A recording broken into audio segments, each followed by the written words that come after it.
Welcome students. बघा, आपले न्यूमेरिकल्सचा study सुरू होता. लास्ट लेक्चर मध्ये काही न्यूमेरिकल्स जो टॉपिक शिकवणं झाला आहे त्या टॉपिकवर आपण काही न्यूमेरिकल्स बघितले आणि त्यापैकी 3-4 जे न्यूमेरिकल्स आहेत एक्सरसाइज मधले ते मी तुम्हाला होमवर्क साठी दिले होते. ओके, तर बऱ्याचशा विद्यार्थ्यांनी ॲक्युरेट होमवर्क सॉल्व्ह करून मला शेअर केलेला आहे. तर आता आपण परत तरी जे तुम्हाला होमवर्क साठी दिले होते न्यूमेरिकल्स ते आपण आज सॉल्व्ह करून बघू आणि त्यानंतर आपला जो समोरचा टॉपिक आहे त्या समोरच्या टॉपिकला आपण सुरुवात करू.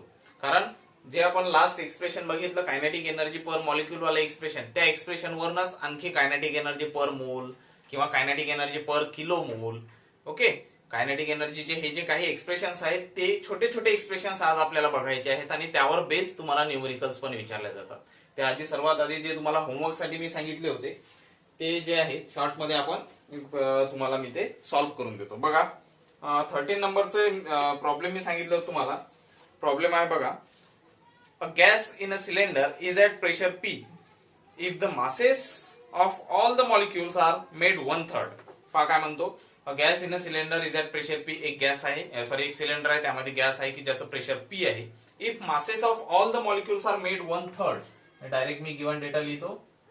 गिव्हन डेटा, तर आपल्याला गिव्हन डेटा काय म्हणतोय तो, masses, what is this, masses of all the molecules are made 1/3 of their original value. Okay, original value पेक्षा मासेस कशा आहेत 1/3 आहे. म्हणजे सपोज ओरिजिनल व्हॅल्यू जर का m1 असेल आणि नंतरची व्हॅल्यू असेल m2, तर m2 कशी आहे, m2 is the 1/3 of original value. म्हणजे आपल्याला गिव्हन डेटा मध्ये दिलेला आहे m2 is equals to m1/3. Okay, 1/3 of the original value. ठीक आहे, हे झालं पहिलं. And their speeds are doubled and their speeds are double. म्हणजे V1 जर का पहिली स्पीड असेल तर V2 हे दुसरी, आणि V2 हे कशी आहे, double of the original, that is 2 times V1. म्हणजे V2 is equals to 2 times V1. हे आपल्याला दिलेलं आहे यामध्ये. ओके, हा झाला गिव्हन डेटा. आता यामध्ये आपल्याला सॉल्व्ह काय करायचं आहे, then find the resultant pressure. हा झाला given data. Then to find मध्ये काय येईल, to find, then find the resultant pressure. Resultant pressure that is P is equals to what, resultant पूर्ण प्रेशर का आहे. म्हणजे सिंपल आहे, एका सिलेंडर मध्ये एक गॅस आहे, तर त्या गॅस मध्ये आपल्याला कंडिशन अशी दिलेली आहे की त्याचे जे मासेस आहेत, masses of all the molecules are made 1/3 of the original gas. Original गॅसच्या मास पेक्षा 1/3 आहेत त्याचे मासेस, आणि व्हेलॉसिटी कशी आहे, 2 times the original velocity. Okay, मग पहा आता आपल्याला फाइंड आउट करायचं आहे इथं रिझल्टंट प्रेशर. तर कसं फाइंड आउट करसाल, डायरेक्ट कॅल्क्युलेशन वर या. ओके, कॅल्क्युलेशन वर आलो आपण. पहा, आपल्याला मास आहे दिलेला, त्यानंतर व्हेलॉसिटी दिलेली आहे आणि प्रेशर, रिझल्टंट प्रेशर काढायचं आहे. तर मास, व्हेलॉसिटी आणि प्रेशरचं प्रेशर असणारे एक रिलेशन आपण शिकलेलं आहे, बेसिक रिलेशन. प्रेशरचं रिलेशन आहे we know that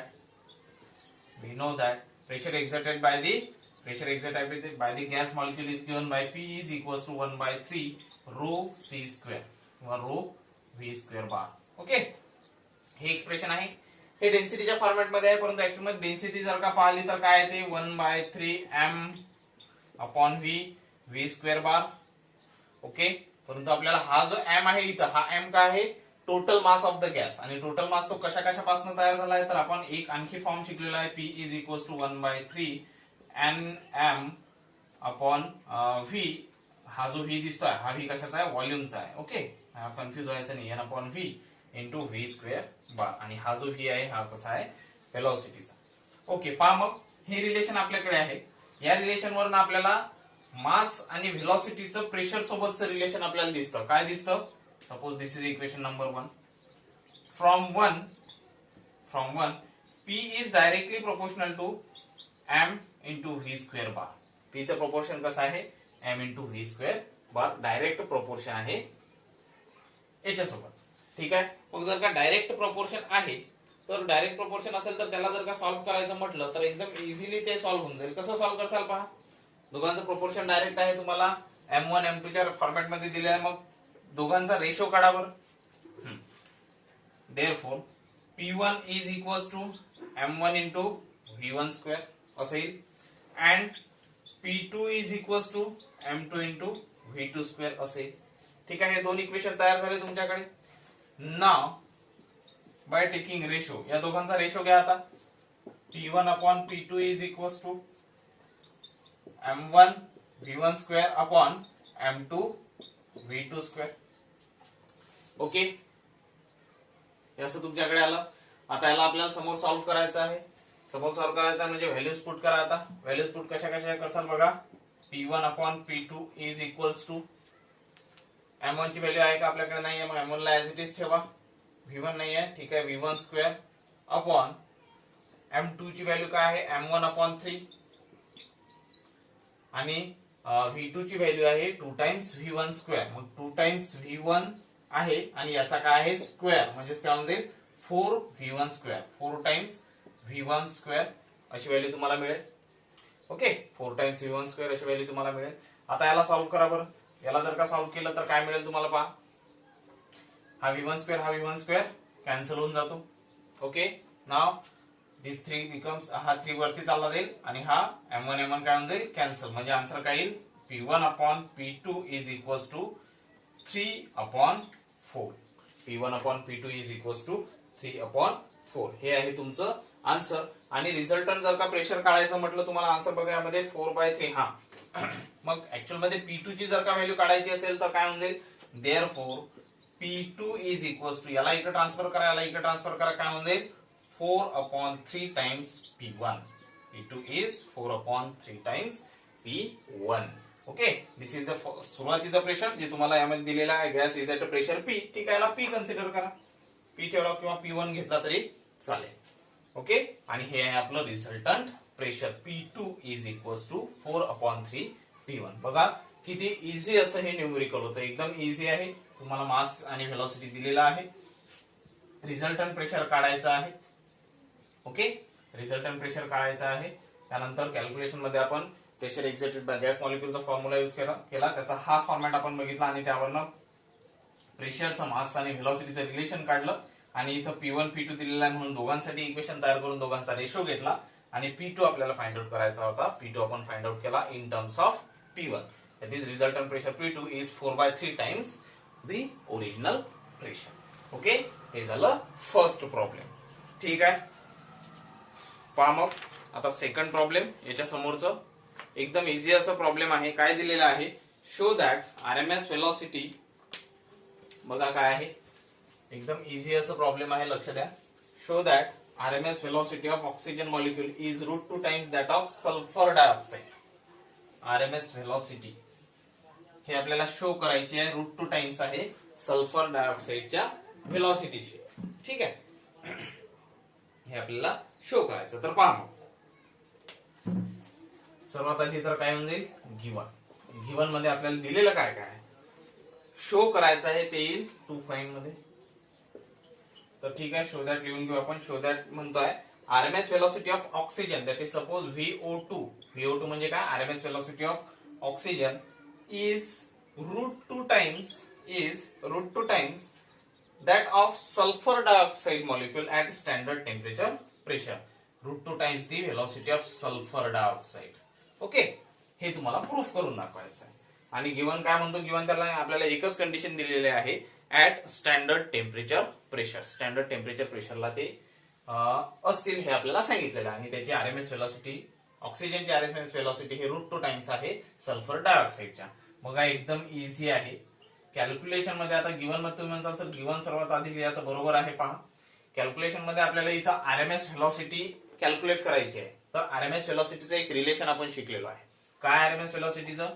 we know that RMS velocity is VRMS is equals to √3RT upon m0. 3RT upon m0 हे इक्वेशन आपण शिकलेलं आहे. बरोबर आहे. पहा मग यामध्ये R is the gas constant, T is the temperature and m0 is what? m0 is molecular mass. m0 काय आहे? molecular mass. आणि हे काय? VRMS. मग इथं जर का व्हेलॉसिटी ऑफ ऑक्सिजन मॉलिक्यूल घेतली मी, VRMS ऑफ ऑक्सिजन मॉलिक्यूल घेतली, तर मोलर मास कशाचं यायला पाहिजे? ऑक्सिजनचं. जर का सल्फर डायऑक्साइड घेतलं तर मोलर मास कशाचं यायला पाहिजे? सल्फर डायऑक्साइडचं. म्हणजे मग गिवन मध्ये आपण काय लिहू? Molar mass of oxygen is and molar mass of sulphur dioxide is. Okay, तुम्ही शिकलेले आहात, केमिस्ट्री मध्ये झालेला आहे. मोलर मास ऑफ ऑक्सिजन किती असतं? 16 किती आहेत? 16 आणि सल्फर डायऑक्साईडचं मोलर मास याचं किती येईल, याचं 32 आणि याचं sorry this is not 16 this is 32 आणि याचं आहे 32 प्लस 32 64. ओके, हे झाले याचे मोलर मासेस. बरोबर आहे. ठीक आहे. मग आता हे इक्वेशन आपल्याकडे आहे. सपोज करा equation number 1 from one we get 1 वरनं आपल्याला काय मिळेल. आता ऑक्सिजनच्या आरएमएस व्हेलॉसिटी साठी आणि सल्फर डायऑक्साईडच्या आरएमएस व्हेलॉसिटी साठी वेगवेगळे इक्वेशन तयार करा. काय मिळेल, VO2 is equal to under root of 3RT upon हा जो इथे एम नॉट लिहिलेला आहे, हा एम नॉट काय मोलर मास, इथे कशाचा येईल मग, मोलर मास ऑफ ऑक्सिजन. ठीक आहे. Equation number 2 and for sulphur dioxide molecule VSO2 is under root of 3RT upon M nought मग कशाचा, सल्फर डायऑक्साइडचा MSO2. ओके, मिळाले हे दोन इक्वेशन तुम्हाला. ठीक आहे. आता फक्त या दोन इक्वेशनला आपल्याला काय करायचं आहे, सॉल्व्ह करायचं आहे. तर सॉल्व्ह करण्यासाठी आता काय करू आपण, बाय टेकिंग रेशो दोघांचा रेशो घ्या. काय करसाल, VO2 upon VSO2 is equal to, या दोघांचा जर का रेशो घेतला तर या दोघांचा रेशो घेतला तर ही टर्म आणि ही टर्म काय होऊन जाईल, उलट होऊन जाईल. मी डायरेक्ट लिहितो, एकाच स्क्वेअर रूट मध्ये लिहितो, 3RT upon molar mass of oxygen MO2. आता याला काय होऊन जाईल, into molar mass of sulphur dioxide divided by 3RT. Okay, असं इक्वेशन मिळेल तुम्हाला. आता याला व्हॅल्यूज टाकून काय करायचं, फक्त सॉल्व्ह करायचं. मग काय होऊन जाईल, VO2 upon VSO2 is equal to under root of, काय राहतं अंडर रूट मध्ये पहा, इथं सरळ 3RT काय होतं, कॅन्सल. बरोबर. काय राहिलं, molar mass of sulphur dioxide किती आहे, 64 आणि मोलर मास ऑफ ऑक्सिजन आहे 32. ओके. आता याला जर का समोर तुम्ही सॉल्व्ह केलं तर काय मिळेल तुम्हाला, VO2 upon VSO2 is equals to under root of 64 upon 32 म्हणजेच काय होऊन जाईल, इथे येऊन जाईल 2 under root of 2 divided by 1. Okay, म्हणजेच काय होऊन जाईल तुम्हाला, अंडर रूट ऑफ 2. आणि आज आपल्याला हे शो करायचं. बघा आता या VSO2 ला इकडे ट्रान्सफर करा. Therefore we get VO2 is equals to under root of √2 times VSO2. This is our final answer. हेच आपल्याला काय करायचं होतं, शो करायचं होतं. VO2 equals to under root of 2 times VSO2. बघा किती इझी असे न्यूमेरिकल्स आहेत आणि जे टॉपिक आतापर्यंत झाले त्यावर सर्वचे सर्व बेस्ड आहे. ठीक आहे. लवकरात लवकर लिहून घ्यायचं, फास्टली स्क्रीनशॉट काढून घ्यायचा आणि लिहून घ्यायचं. ठीक आहे. आता बघू आपण समोर. बघा प्रॉब्लेम आहे, compare the RMS speed of hydrogen molecule at 127 degree Celsius with RMS speed of oxygen molecule at 27 degrees Celsius, given that molecular masses of hydrogen and oxygen are 2 and 32 respectively. बघा एकदम easy आहे हे numerical, पण आपल्याला जो formula आतापर्यंत आपण use करत आलो आरएमएस व्हेलॉसिटीचा, त्या फॉर्म्युल्याचा वापर करूनच याला सॉल्व्ह करायचा आहे.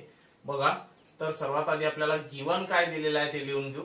गिवन आपल्याला दिलेलं आहे, आपल्याला कॅल्क्युलेट काय करायचं आहे, तर आरएमएस स्पीड ऑफ कम्पेअर करायचा. कम्पेअर आला म्हणजे समजून चालायचं, आपल्याला रेशो काढायचा. तर रेशो कशाचा, compare the RMS speed of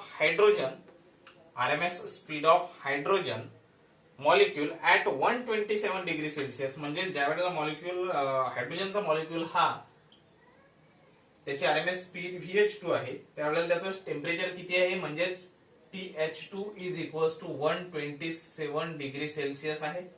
okay. With RMS speed of oxygen molecule at 27 degree Celsius. हा किती होता, 127 degree Celsius at 27 degree Celsius. म्हणजेच temperature of oxygen molecule is equals to 27 degree Celsius. आता hydrogen ज्या वेळेला 127 degree Celsius आहे आणि oxygen ज्या वेळेला 27 डिग्री सेल्सिअस आहे, तर त्यावेळेला या दोघांच्या आरएमएस व्हेलॉसिटीचा रेशो काय आहे ते आपल्याला फाइंड आउट करायचा आहे. म्हणजे याला दोघांना कम्पेअर करायचं आहे. ओके, हे येईल टू फाइंड मध्ये आणि हे येईल तुमचं गिव्हन डेटामध्ये. आणखी काय दिलेलं आहे पहा गिव्हन मध्ये खाली ब्रॅकेट मध्ये दिलेलं असेल कदाचित, नाही बघा काय म्हणतो, given that molecular masses of hydrogen and oxygen are. तर हायड्रोजनचा मॉलिक्युलर मास काय आहे तो दिलेला आहे, म्हणजेच MH2 दिलेला आहे. किती असतो हायड्रोजनचा 2 आणि ऑक्सिजनचा दिलेला आहे MO2. Oxygen is equals to 32. Okay, हे तुम्हाला गिव्हन आहे, हे गिव्हन. आणि टू फाइंड, तर टू फाइंड मध्ये काय म्हणतो या दोघांचा ratio VH2 is to VO2 is equals to how much, is equals to how much, हे आपल्याला विचारलेलं आहे.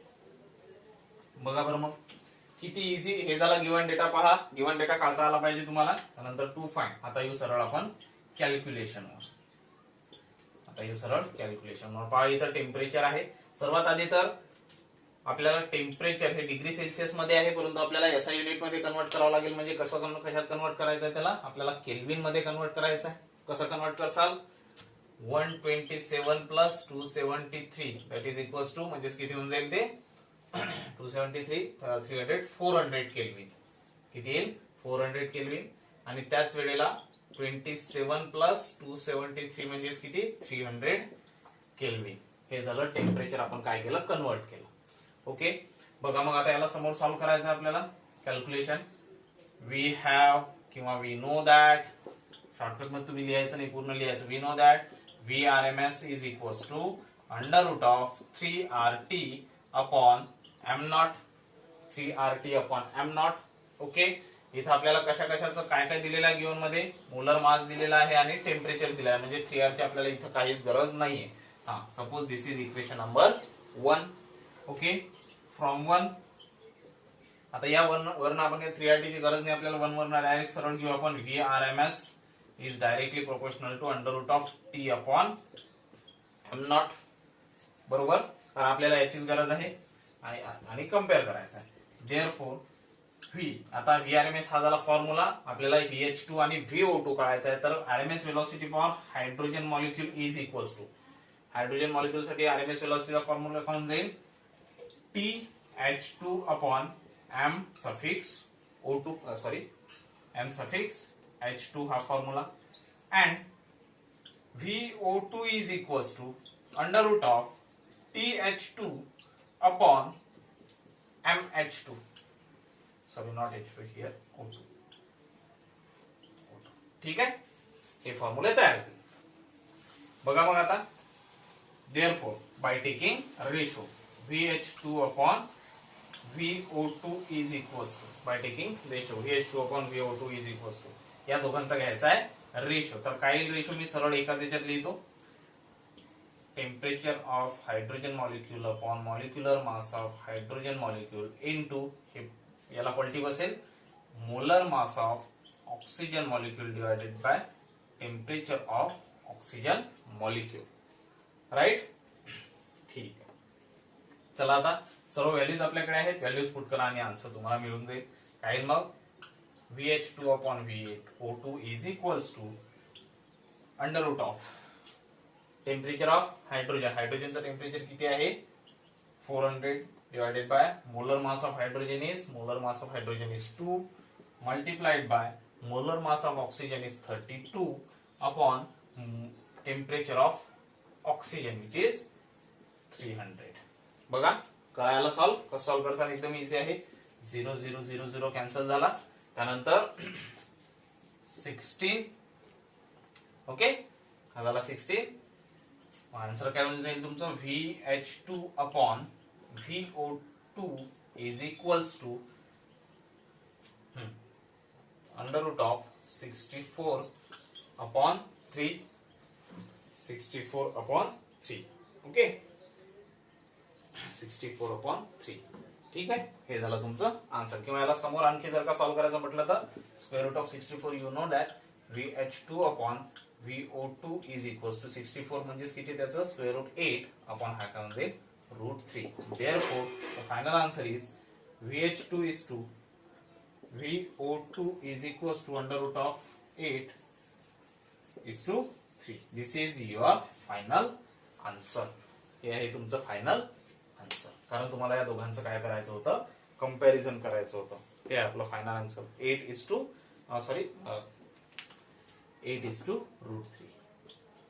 8:√3 हे आहे तुमचं फायनल आन्सर. बघा एकदम इझी असे प्रॉब्लेम्स आहेत आणि यामध्ये कोणता फॉर्म्युला यूज केला आपण, VRMS = 3RT/m0.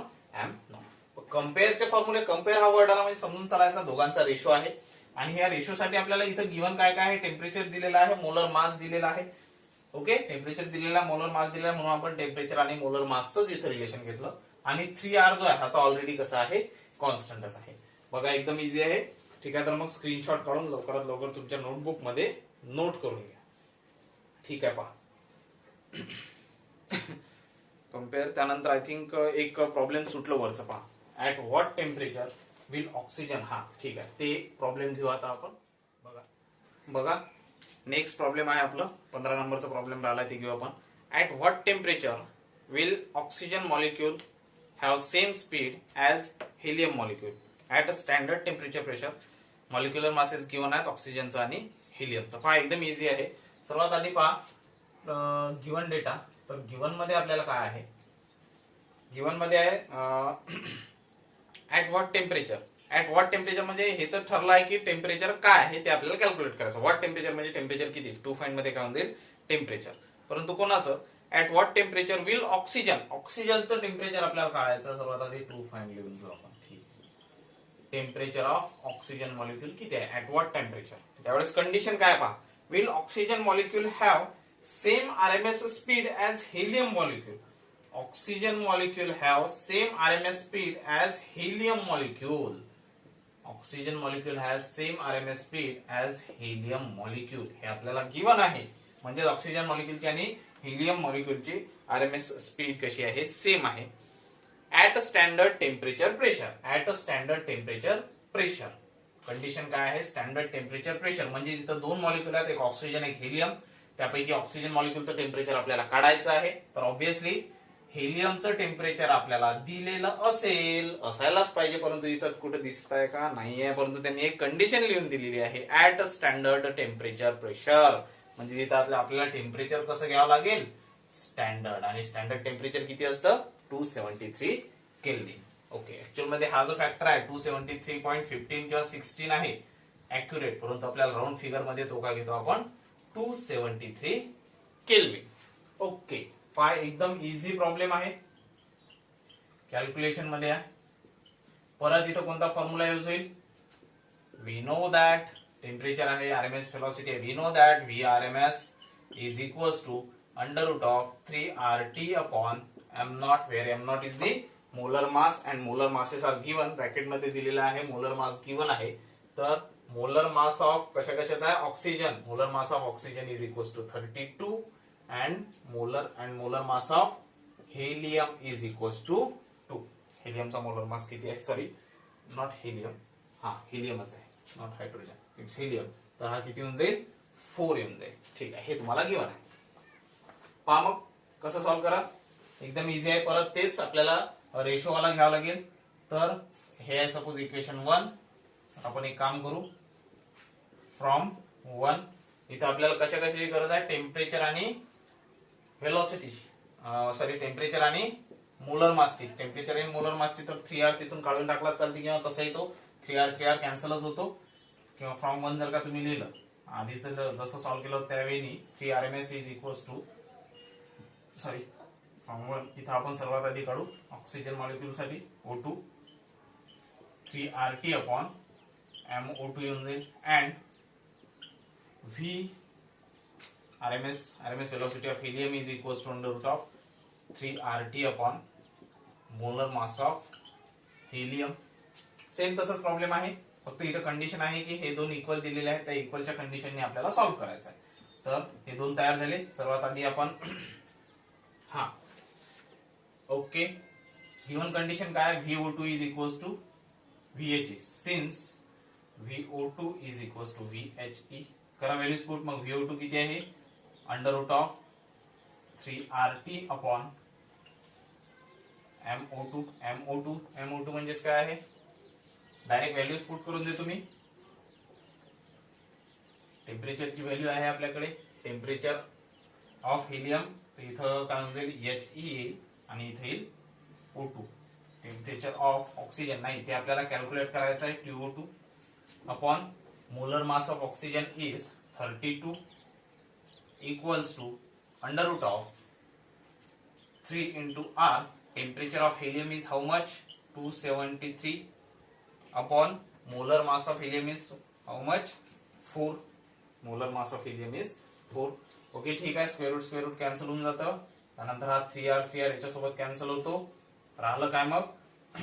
त्यानंतर ठीक आहे, TO2 upon 32 is equals to TO2 upon 32 is equals to 273 upon 4. 273 upon 4. Okay very good. TO2 हेच आपल्याला फाइंड आउट करायचं. या 32 ला इकडे ट्रान्सफर काय होऊन जाईल? 273 अपॉन 4 इंटू 32 इंटू 32. बघा करायला सॉल्व किती होऊन जाईल? 4 8 32. TO2 is equals to 273 multiplied by 8. 273 multiplied by 8. करा मग 273 multiplied by 8 जर का केलं तर तुम्हाला तुमचं फायनल आन्सर मिळून जाईल. आणि फायनल आन्सर किती होतं? फायनल आन्सर येतं 2184 kelvin is equals to 2184 kelvin. ठीक आहे, हे आलं तुमचं final answer. TO2 that is temperature of oxygen molecule. Temperature of oxygen molecule where RMS speed of oxygen molecule and helium molecule are same at standard temperature pressure. Helium is at standard temperature pressure. बघा एकदम easy असं problem होता. समजलं सर्वांना काय तर? ठीक आहे, चला स्क्रीनशॉट काढून घ्यायचा आणि फास्टली लिहून घ्यायचं. ठीक आहे, बघा आता याच्या समोरचं जे प्रॉब्लेम आहे 17 नंबरचा problem. Find kinetic energy of A litre 5 litre of gas. Okay ठीक आहे, हे आहे कायनेटिक एनर्जी ऑफ मॉलिक्यूल जे आपण स्टडी केला एक्सप्रेशन त्यावरच बेस्ड, परंतु थोडेसे त्याआधी आपल्याला काही एक्सप्रेशन्स पाहावे लागतील. ते एक्सप्रेशन पाहू आणि त्यावरती त्याचा वापर करून आपण समोरचा प्रॉब्लेम आणि त्याच्या समोरचा प्रॉब्लेम कायनेटिक एनर्जी पर मोल. ओके, त्यानंतर प्रॉब्लेम सॉल्व्ह करू. सर्वात आधी थोडे 2-4 एक्सप्रेशन्स आहेत चार्ट मध्ये, ते बघून घ्या आणि त्यानंतरचे जे 2 आहेत ते तुम्हाला 17 आणि 18 हे होमवर्क साठी आहेत. आधी होमवर्क करून पहा, जर अडचण आली तर मला विचारा, मी सॉल्व्ह करून देईल. पण सर्वात आधी आपण काय बघू, त्याचे काही एक्सप्रेशन्स आहेत.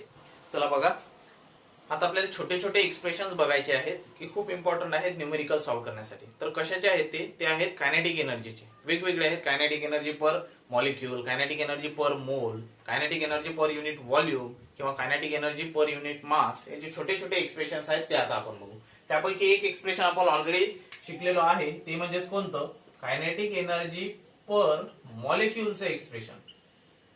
कायनेटिक एनर्जी पर मॉलिक्यूलचे expression that is equals to E upon m. हे एक्सप्रेशन आपण शिकलो. कायनेटिक एनर्जी पर मॉलिक्यूल किती आलं होतं?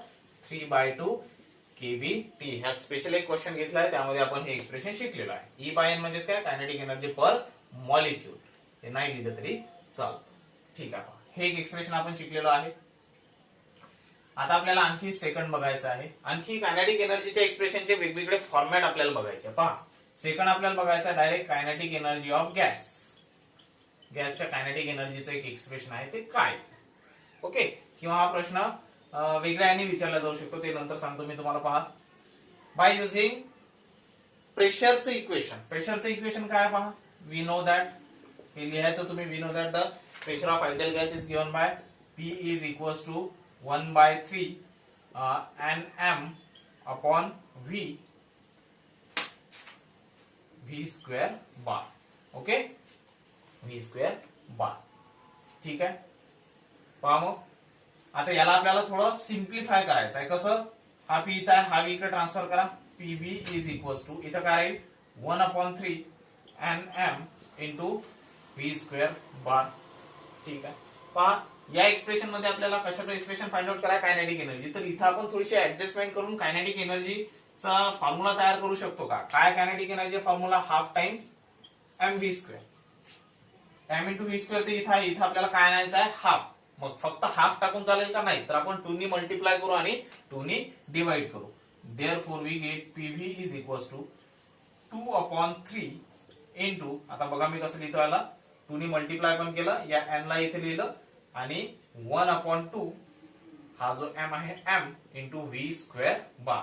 बघा मी काय केलं, 2 नी मल्टिप्लाय आणि 2 नी डिवाइड, बाकी इक्वेशन ऍज इट इज आहे. जर का तुम्ही 2 कॅन्सल केलं तर तुम्हाला काय मिळेल, 1/3 and v स्क्वेअर बार, म्हणजे आपलं इक्वेशन चेंज नाहीये. ठीक आहे, मग आता याला समोर सॉल्व्ह करा. PV is equal to this term is how what, हे टर्म काय आहे, कायनेटिक एनर्जी आहे. मग इथे काय म्हणेल, PV is equal to 2/3, PV is equal to 2/3 into N into kinetic energy. इथे काय म्हणेल, N into kinetic energy. Actual मध्ये हे जे आहे कशी आहे, हा kinetic energy of single molecule, आणि ही काय एन म्हणजे पूर्ण गॅसची, मल्टिप्लाइड बाय एन जर का केलं तर काय म्हणजे पूर्ण गॅसची. म्हणजे ही जी टर्म आहे या पूर्ण टर्मला मी काय लिहू शकतो, कायनेटिक एनर्जी ऑफ गॅस लिहू शकतो. बरोबर. आता याचाच एक्सप्रेशन आपल्याला फाइंड आउट करायचं आहे. Therefore kinetic energy of gas is equal to, याला इथंच ठेवा, या 2/3 ला इकडे ट्रान्सफर करा. काय म्हणजे मग 3/2 इंटू पीव्ही. हे झालं तुमच्याकडे एक एक्सप्रेशन तयार. बघा कोणतं आहे, कायनेटिक एनर्जी ऑफ गॅस. पूर्ण गॅसची कायनेटिक एनर्जीचं एक्सप्रेशन काय झालं, 3/2 इंटू पीव्ही. फक्त कायनेटिक एनर्जी पर मॉलिक्यूल जर असलं तर 3/2 केबीटी. ओके, आलं लक्षात मग तुमच्या, हे कशाचं एक्सप्रेशन आहे, kinetic energy of gas 3/2 P into V. आणि बाय युझिंग प्रेशर इक्वेशन, कशाचा वापर करून, प्रेशरच्या इक्वेशनचा वापर करून याला आपण सॉल्व्ह केलं. ठीक आहे, या फॉर्म्युलाचा यूज आपल्याला न्यूमेरिकल सॉल्व्ह करण्यासाठी होणार आहे. ठीक आहे, त्यानंतर असं आता आपल्याला समोर बघायचं आहे, थर्ड एक्सप्रेशन आहे, kinetic energy per unit volume. Kinetic energy per unit volume simple आहे, kinetic energy per unit volume of gas. गॅसची कायनेटिक एनर्जी जेवढी आहे तेवढी, त्याला डिवायडेड बाय व्हॉल्यूम करून टाका, तुम्हाला एक्सप्रेशन मिळून जाईल kinetic energy per unit volume. बघा सध्याच काढलं आपण, kinetic energy of gas 3/2 into P into V, where P is the pressure and V is the volume. Per unit volume म्हटलं म्हणजे यालाच डिवायडेड बाय व्ही. जर का याला डिवायडेड बाय व्ही म्हटलं तर व्ही कॅन्सल, आन्सर काय राहील, 3/2 इंटू पी. मग तेच आहे, तर तुम्ही हे व्यवस्थित लिहून घ्यायचं. Since kinetic energy of gas is equals to 3/2 into PV. Therefore, kinetic energy per unit volume is equals to 3/2 P into V divided by V. We cancel. We get kinetic energy per unit volume is equals to 3/2 into P. Kinetic energy per unit volume is 3/2 into P. मिळालं हे expression. हे कोणतं होतं, पर unit volume वाले expression. ठीक आहे, आता fourth नंबरवर आहे, कायनेटिक एनर्जी पर मोल. आता आहे कायनेटिक एनर्जी पर मोल. बघा एकदम इझी असं आहे, कायनेटिक एनर्जी पर मोल काय आहे तर पहा, since we have kinetic energy of gas. Kinetic energy of gas आपल्याला माहित आहे किती आलं होतं, 3/2 इंटू पीव्ही, हे कायनेटिक एनर्जी ऑफ गॅस. आता आपल्याला पर मोल काढायचं आहे, पर मोल काढायचं आहे, म्हणून इथं कशाचा यूज करसाल, बाय युझिंग आयडियल गॅस. बघा पीव्ही इथे आहे, PV equals to NRT, by using ideal gas equation. Ideal gas equation काय सांगतो, PV is equals to NRT, equation number. ठीक आहे, याला काहीतरी नाव द्या. ओके, आणि आता हीच व्हॅल्यू इथं पुट करा. Therefore kinetic energy of gas is 3/2 into PV. पीव्हीच्या जागी काय पुट करायचं, एनआरटी. ओके, हे एक्सप्रेशन झालं. परंतु आपल्याला काय विचारलेला, पर मोल म्हणजे पर वन मोल म्हणजे therefore finally we get kinetic energy of gas is equals to 3/2 into RT. का, because for one mole n is equals to 1. For 1 mole n is equals to 1. किती आलं मग, kinetic energy of gas per mole is equals to 3/2 RT. हे पण expression आपल्याला मिळालं. याचा पण वापर आपल्याला न्यूमेरिकल सॉल्व्ह करण्यासाठी होणार आहे. ओके, हे झालं कायनेटिक एनर्जी पर मोल. आता त्यानंतर आणखी एक एक्सप्रेशन आहे, ते आपण बघू. पहा, ठीक आहे. हा जर का कायनेटिक एनर्जी पर मोल आहे आणि कायनेटिक एनर्जी पर किलोमोल म्हटलं तर काय होईल, multiplied by 10⁻³ kilomole multiplied by 10⁻³ पर मोल असलं तर 3/2 RT. ओके, ठीक आहे. हे झालं एक्सप्रेशन. त्यानंतर आणखी एक एक्सप्रेशन आहे kinetic energy per unit mass. Kinetic energy per unit mass पाच सिंपल आहे. 5 number kinetic energy per unit mass. Kinetic energy per unit mass simple आहे बघा. Kinetic energy of gas, kinetic energy per mole, kinetic energy per mole is equal to 3/2 RT. आता विचारलेलं काय, kinetic energy per unit मास, याला divided by mass करा. Kinetic energy per unit मास, तर याला divided काय होऊन जाईल, मास. म्हणजे फायनल आन्सर काय मिळाल तुम्हाला, kinetic energy per unit mass, kinetic energy per unit mass is equal to 3/2 RT/m. हे मिळालं तुमचं फायनल एक्सप्रेशन. 3/2 म्हणजे 3 RT डिवायडेड बाय 2m. कशाचं, कायनेटिक एनर्जी पर युनिट मास. बघा किती इझी एक्सप्रेशन्स आहेत, शॉर्ट एक्सप्रेशन्स आहेत, परंतु हे एक्सप्रेशन्स आपल्याला न्यूमेरिकल सॉल्व्ह करायच्या वेळेला खूप जास्त युजफुल होणार आहेत. एमसीक्यू सॉल्व्ह करायच्या वेळेला खूप जास्त युजफुल आहेत. पहा मग किती एक्सप्रेशन बघितले आपण, 5. सर्वात पहिलं काय बघितलं होतं, kinetic energy per molecule is 3/2 kBT. त्यानंतर बघितलं kinetic energy of gas. Kinetic energy of gas आपण बघितलं सेकंड नंबरवर. कायनेटिक एनर्जी ऑफ गॅस आपण बघितलं ते किती होतं, 3/2 इंटू PV.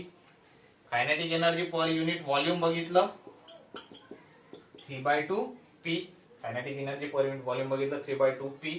त्यानंतर बघितलं कायनेटिक एनर्जी पर मोल 3/2 RT आणि kinetic energy per unit mass is 3 RT/2m. बघा किती युजफुल असे आहेत आणि खूप इझी आहे. आता तुम्ही आणखी जर का याला जर का वेगळ्या फॉर्मॅटमध्ये लिहायचं असेल तर तुम्ही कसं लिहू शकता, पहा हा आहे kinetic energy per molecule 3/2 kBT. KB is the Boltzmann constant आणि बोल्ट्झमन कॉन्स्टंटचं R सोबतचं रिलेशन तुम्हाला माहिती आहे काय आहे, R is equal to N into KB, where N is the Avogadro number आहे तिथं. R is equal to N into KB, तर KB इज इक्वल टू काय होऊन जाईल मग इथं, KB is equal to R/N. KB is equal to R/N म्हणजे या KB च्या जागी काय पुट करू शकतो आपण, R/N 3 RT/2n. हे पण काय झालं, एक एक्सप्रेशन तयार झालं कशाचं, kinetic energy per मॉलिक्यूलचं 3 RT/2n. Kinetic energy per मॉलिक्यूलचं बघा वेगवेगळे फॉर्मॅट आहे. 3 RT/2n आहे किंवा 3/2 kBT आहे. ओके, जसं लागलं तसं आपल्याला त्याला कन्वर्ट करता येतं. आपल्याला कशाची गरज आहे, प्रॉब्लेम सॉल्व्ह करत असताना कोणत्या टर्म मध्ये पाहिजे, इन टर्म्स ऑफ व्हॉट, कशाच्या टर्म मध्ये पाहिजे ते पाहायचं आणि त्यानुसार त्याला ट्रान्सफर करायचं. ओके, तर हे आहेत युजफुल असे छोटे छोटे एक्सप्रेशन्स. आता तुमच्या एक्सरसाइज मधले जे समोरचे दोन प्रॉब्लेम्स आहेत, प्रॉब्लेम नंबर 17 आणि 18 हे याच फॉर्म्युल्यांवर बेस्ड आहेत. ते तुम्हाला आता होमवर्क साठी. ओके, आणि काही अडचण आली तर कॉन्टॅक्ट करायचा. ठीक आहे. आता हे झाले प्रॉब्लेम्स आतापर्यंत जेवढा टॉपिक शिकलो त्याच्यावरचे. आता नेक्स्ट लेक्चरला आपण थेरॉटिकल टॉपिक सुरू करणार आहे, जिथं आपण स्टॉप झालो होतो त्याच्या समोर. ओके, तर आजच्यासाठी आपण इथं थांबू. ओके, ठीक आहे.